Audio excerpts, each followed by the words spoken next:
Terima kasih pimpinan semua, teman-teman anggota yang saya hormati, Bapak Menteri Dalam Negeri yang kami hormati beserta jajaran dari OIKN dan DKPP. Ini kayaknya Pak Menteri Dalam Negeri kurang sehat nih, kurang tidur Pak ya. Baik, ya saya melihat dari laporan disampaikan untuk realisasi belanja dari ketiga instansi ini, saya kira semuanya memenuhi harapan kita Pak ya. Semua di atas 90%. Dan ini saya kira hal yang harus kita apresiasi. Walaupun tentu memang anggarannya kan nggak gede-gede amat ya. Mudah-mudahan tahun berikutnya nanti bisa lebih besar lagi.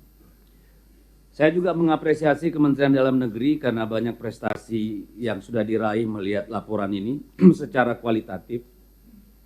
Dan selama ini juga kita selalu mensupport Kementerian Dalam Negeri.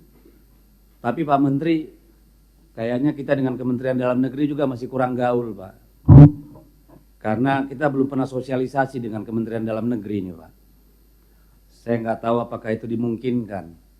Ya, ada interaksi kita sehingga benar kelihatan bonding nih antara Komisi 2 dengan Kementerian Dalam Negeri, Pak. Kalau saya lihat di laporan rincian realisasi tahun 2024, ini yang paling besar itu kan ada di Dukcapil dan katakanlah pemerintahan desa ya. Itu cukup besar, Pak. Kalau Dukcapil mungkin saya bisa mengerti, di sana banyak soal-soal belanja yang mungkin high-tech, belangko dan sebagainya.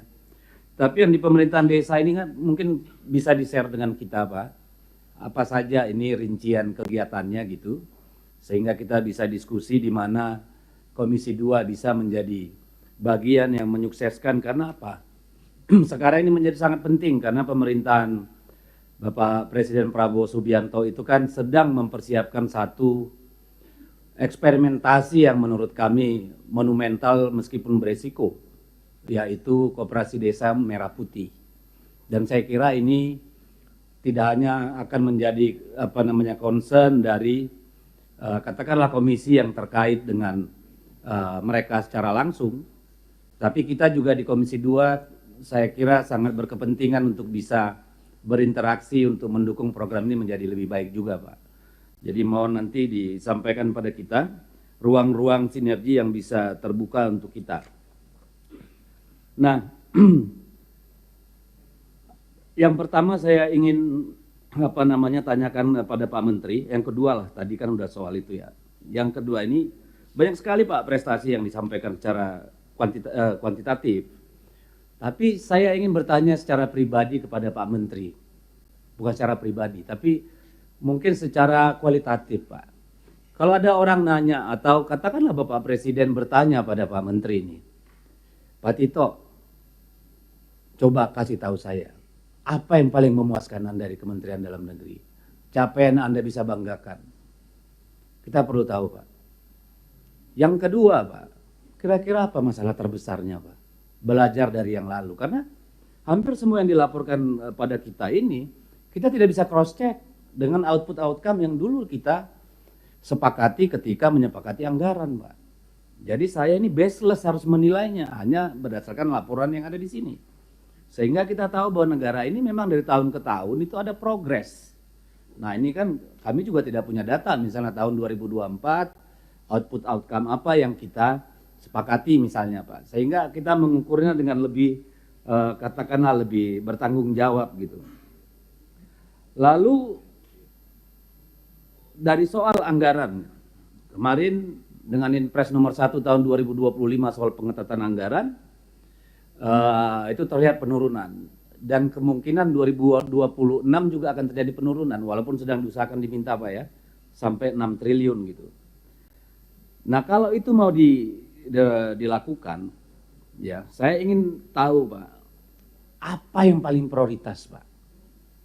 Tadi kan banyak tuh usulan, tapi kan nggak semua usulan akan dipenuhi Pak. Tapi yang menurut Bapak memang mau tidak mau, itu harus menjadi bargaining kita Pak. Sehingga Komisi 2 juga bisa bernegosiasi misalnya dengan badan anggaran misalnya jika diperlukan. Apalagi tadi disampaikan ada teman-teman dari Badan Anggaran di sana, Pak. Termasuk yang paling mungkin kita skip atau di-reduce size-nya yang mana, Pak? Ya, karena kan nanti Bapak berhadapan dengan Menteri Keuangan, kami bisa juga berbicara dengan Badan Anggaran, Pak. Ini kan penting untuk sinergi bersama. Yang keempat, Pak, kami ingin progres, mungkin bukan progress report, update kepada komisi ini, Pak. Karena dulu ketika Kementerian Dalam Negeri memutuskan terkait dengan sengketa wilayah, itu yang ada ribuan kasus itu kan kami, Pak, tidak ada update, Pak. Tapi kemudian menjadi isu nasional. Saya tidak ingin membahas yang itu, tapi kami ingin tahu, Pak, progresnya kayak apa. Ya, apakah itu berjalan dengan baik, daerah mana yang kira-kira kurang, karena anggota DPR ini kan dapilnya di daerah-daerah, Pak. Mungkin kita bisa juga berkomunikasi atau yang lain, karena memang isu ini sangat kritis, Pak. Tidak saja wilayah kabupaten kota, bahkan desa pun bisa bermasalah gitu. Dan kita bisa urut-urut, Pak, prioritas mana yang perlu penyelesaian, atau apakah memang yang sudah diputuskan itu harus jalan semua. Ya, sehingga tidak ada yang perlu dipermasalahkan gitu, Pak. Jadi ini perlu menjadi pembahasan kita. Yang terakhir, ini saya melihat anggaran BNPB, Pak. Negara ini adalah the biggest archipelago nation in the whole wide world. Perbatasan kita luas sekali, Pak. Dengan anggaran tadi, Pak, nangis saya, Pak. Serius nggak ini negara mau bangun perbatasannya, Pak? Iya, Pak Menteri. Jadi ini karena saya berharap, saya tahu ini bukan anggaran Kementerian Dalam Negeri, Pak, atau BNPB. Tapi saya sudah pernah sampaikan di ruangan ini, Pak, agar BNPB itu menjadi konduktor, Pak, memobilisasi anggaran dan katakanlah kerjasama dari lembaga-lembaga lain. Tahun 2023 ketika Presiden Jokowi, Pak, meresmikan kick off itu pembangunan PLTA Mentarang, saya menghadap beliau langsung, Pak, di tepi sungai dengan Bupati Malinau. Saya ditanya, apa yang bisa saya bantu, Bang Torus, kata Presiden pada waktu. Saya bilang, Pak, Krayan, Pak. PLBN-nya ini, Pak, Menteri senior kita ini, kalau Menteri yang sekarang kan penggantinya, ini tahu persis bahwa di sana PLBN, Pak, dibatalkan dan sampai sekarang nggak jelas. Tadi saya baca itu akan jadi prioritas Pak Prabowo. Terima kasih, mudah-mudahan terrealisasi. Jalannya, Pak, sudah 10 tahun kita berjuang, Pak. Sampai sekarang nggak jadi-jadi, Pak. Setelah saya bertemu dengan Presiden pada waktu itu, saya menghadap langsung nih, Pak Bas, sebagai Menteri PU, menyampaikan seluruh usulan-usulan yang disampaikan oleh kepala daerah, terutama Malinau dan Nunukan. Tapi memang waktu pendek dan sekarang itu tidak ada dibicarakan di kabinet yang sekarang. Jadi saya titip, Pak Menteri Dalam Negeri, supaya ini dimasukkan juga, Pak. Ini wilayah yang indah sekali, Pak. Penghasil beras luar biasa, bisa dikatakan beras terbaik di dunia. Tidak pakai pupuk, tidak pakai bahan-bahan anorganik. Mau bikin lumbung pangan di sana besar sekali, Pak. Saya terus terang, Pak, udah berbulan-bulan malu ke sana, Pak. Malu karena pasti ditagih. Sementara kita sudah pernah ngomong sama Presiden, sama Menteri, nggak terrealisasi juga. Lalu kita kemana, Pak? Saya berharap, Pak, dorongan betul-betul, Pak, untuk daerah perbatasan kita di Kabupaten Nunukan dan Kabupaten Malinau. Malinau juga nggak kurang-kurang, Pak, menderitanya masyarakat. Atau seperti permintaan kepala adat tadi, kalau kita nggak mampu ya lepas saja ke sebelah. Kenapa? Toh nggak diperhatiin. Tapi tentu kita tidak mau, dan mereka juga nggak mau. Mereka cinta Indonesia.